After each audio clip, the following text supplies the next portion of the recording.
Hello? Come out and meet the lads, Daddy.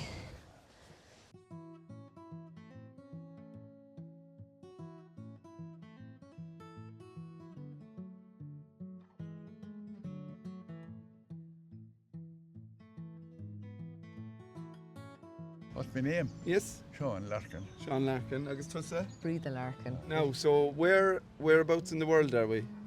You're in Carton here, and you're in Ballinasloe in the east of the gate. Nice.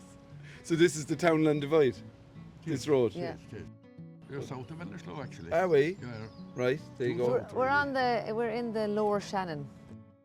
But Ballythurium in Irish is dry land, apparently, because this is very high up. Like, we have different opinions on different things about... You and your dad? Yeah, well, like, just I see how farming's going. I think it can be viable in a smaller scale and direct selling. I've seen some people do really great things. And there's lots of really good grants, agroforestry and stuff like that. Johnny, do you think more farmers are going to get into trees and forestry in the years to come? I don't know, because it's the easy way out, like.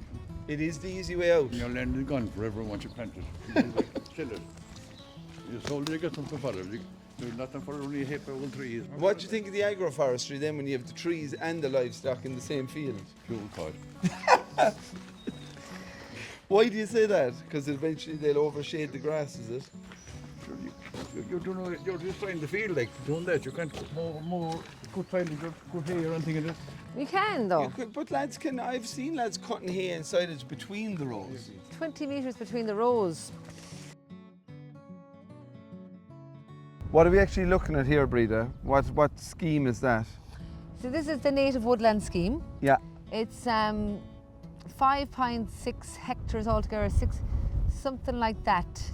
It's 1,140 per hectare now, per year, for the Native Woodland Scheme. Roughly, about 1,100 per hectare. Really? Yeah, yeah. So it's up quite a bit on what it was in 2022. And you're farmers, so you get to claim that over 20 years. Yeah. Yeah, so 20 years of payments, and the payments are tax-free. What was your dad's thoughts on planting it? Was he ecstatic? Was he thrilled? Oh no, he was. It took a lot of talking and convincing. Like at that time, like when I added it up and I got that's about 6,000 a year coming in. Mm-hmm. You know, and it doesn't affect your payments or your base or any of that. And that land, because it was just going to be grazed for cattle. It wasn't going to be cut. It's good land still. Once you'd got agreement from your dad to just do it, what did you do then? I got a forester, and it was John Duffy and Future Oak who recommended this fella, Fergus McCaffrey, and we have a good rapport. I mean, it's not always I'll be there tomorrow, and it's not always, but that's fine. That's just typical Irish. But yeah, they supply all the trees.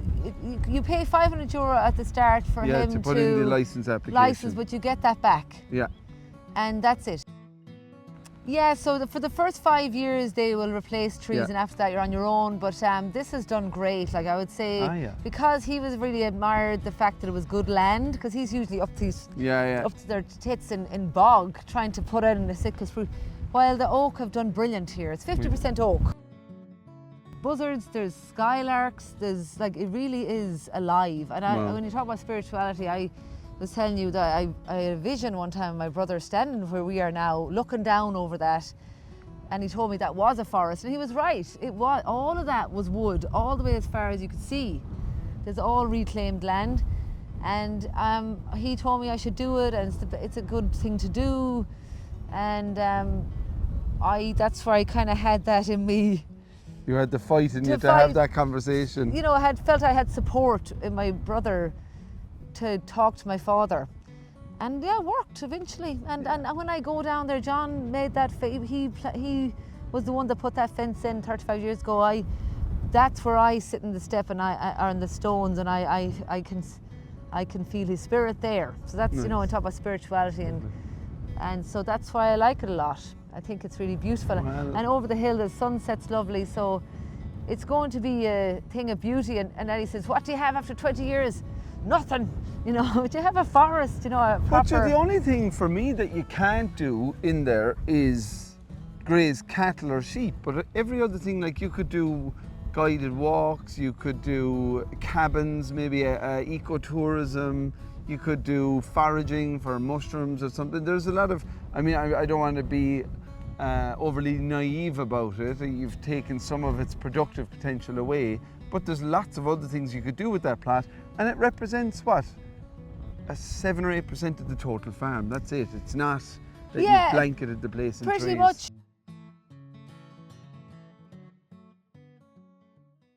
15% isn't planted, so you can call it a biodiverse area, and that could be, you could keep if you wanted to keep. Yeah. And Teddy kept saying, so you mean I can turn that into grass now? I was like, just leave it alone. You know, just more work to have gone in there digging out. He's obsessed. Farmers are mad for grass. They're drug addicts.